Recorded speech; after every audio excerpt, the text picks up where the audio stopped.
দর্শক, চানখারপুলে ৬ জনকে হত্যা মামলার বিচার শুরু। ডিএমপির সাবেক কমিশনার হাবিবুর রহমান সহ ৮ পুলিশ সদস্যদের বিরুদ্ধে অভিযোগ গঠনের আদেশ দিয়েছেন আন্তর্জাতিক অপরাধ ট্রাইব্যুনাল। এই মুহূর্তে ট্রাইব্যুনালে আছেন আমাদের সহকর্মী জাবেদ আক্তার। আমরা বিস্তারিত জানতে সরাসরি যুক্ত হচ্ছি তার সঙ্গে। জাবেদ, আমরা ইতিমধ্যে দর্শকদেরকে জানাচ্ছিলাম যে অভিযোগ গঠনের আদেশ ইতিমধ্যে আন্তর্জাতিক অপরাধ ট্রাইব্যুনাল দিয়েছেন। এ বিষয়ে নিশ্চয়ই আরও তথ্য আছে আপনার কাছে, আমাদেরকে জানাবেন।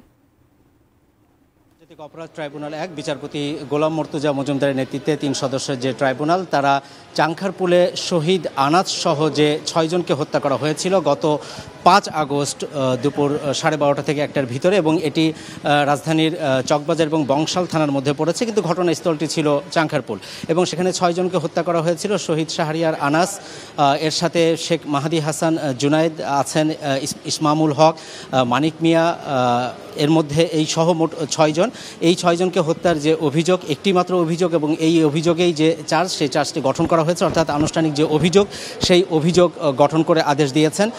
এর মাধ্যমেই এই চাংখারপুলের যে ৬ জনকে হত্যার যে মামলাটি, সেই মামলার আনুষ্ঠানিক বিচার শুরু হয়ে গেল, এবং একই সাথে আদালত এই মামলার যে স্টেটমেন্ট, ওপেনিং স্টেটমেন্ট বা সূচনা বক্তব্য, সেটি উপস্থাপন করার জন্য আগামী 10 আগস্ট এটি সময় দিয়েছেন, এবং 11ই আগস্ট থেকে এই মামলার যে সাক্ষ্য গ্রহণ, সেই সাক্ষ্য গ্রহণ শুরু হবে, অর্থাৎ যাদেরকে তদন্ত চলাকালীন সময় যাদেরকে সাক্ষী হিসেবে এখানে নেওয়া হয়েছে, তারা তাদের সাক্ষ্য গ্রহণ, আদালত তাদের সাক্ষ্য নেবেন। এবং এই মামলাতে আজকে যে অভিযোগ গঠন হবে সেটি আগে নির্ধারিত ছিল। গত 20 এপ্রিল এই তদন্ত প্রতিবেদন, এই মামলার যে তদন্ত প্রতিবেদন, সেই তদন্ত প্রতিবেদন প্রসিকিউশনের কাছে জমা দেয় তদন্ত সংস্থা, এবং এরপরে 25 মে এই মামলার যে আনুষ্ঠানিক অভিযোগ, সেই অভিযোগটা দাখিল করা হয়, এবং সেই দাখিলের পরে সেদিনই এই অভিযোগটি আমলে নেন। পরবর্তীতে 3 জুন এই মামলাতে মোট 8 জন আসামি, যেখানে সাবেক ডিএমপি কমিশনার হাবিবুর রহমান, উপকমিশনার সুদীপ চক্রবর্তী, শাহ আলম আক্তারুল ইসলাম এবং একজন এসি ইমরুল হাসান, এই মোট 4 জন পলাতক রয়েছেন। এই 4 জনকে ট্রাইব্যুনালে হাজির হতে নির্দেশ দিয়ে গত 3 জুন একটি পত্রিকা বিজ্ঞপ্তি প্রকাশ করা হয়েছিল। অ্যান্টিব্যাকটেরিয়াল অ্যাডিটিভ যুক্ত সেরা ওয়াটার ট্যাঙ্ক বিশুদ্ধ পানিতে ব্যাকটেরিয়া জন্মাতে দেয় না।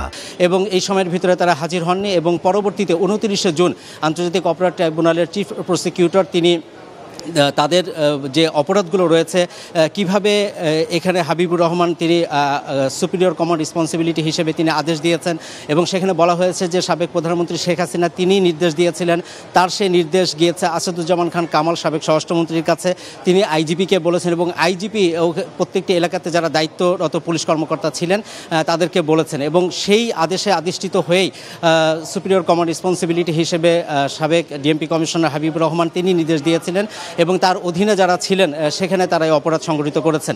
তো এই 4 জন পলাতক রয়েছেন, তাদের বিরুদ্ধে রাষ্ট্রনিযুক্ত যে আইনজীবী তিনি গত 3 জুলাই এই মামলায় তাদের থেকে অব্যাহতি চেয়ে তিনি আবেদনের উপর শুনানি করেছিলেন, এবং আজকে আদালতে এই মামলায় যে 4 জন আসামি গ্রেপ্তার আছেন, অর্থাৎ ইন্সপেক্টর আরশাদ হোসেন এবং 3 জন পুলিশের কনস্টেবল, সুজন হোসেন, ইমাজ হোসেন ইমন এবং নাসিরুল ইসলাম, এই 3 জন কনস্টেবল এবং ইন্সপেক্টর আরশাদ হোসেন, তারা 4 জনই আদালতে উপস্থিত ছিলেন। এবং আজকে যখন চার্জ গঠন করা হয় তখন বিচারপতি শফিউল আলম মাহমুদ, যিনি আন্তর্জাতিক অপরাধ ট্রাইব্যুনালের একজন বিচারপতি, তিনি তাদেরকে জিজ্ঞাসা করেছিলেন নিয়ম অনুযায়ী যে তারা এই অপরাধ সংগঠিত করেছেন কিনা।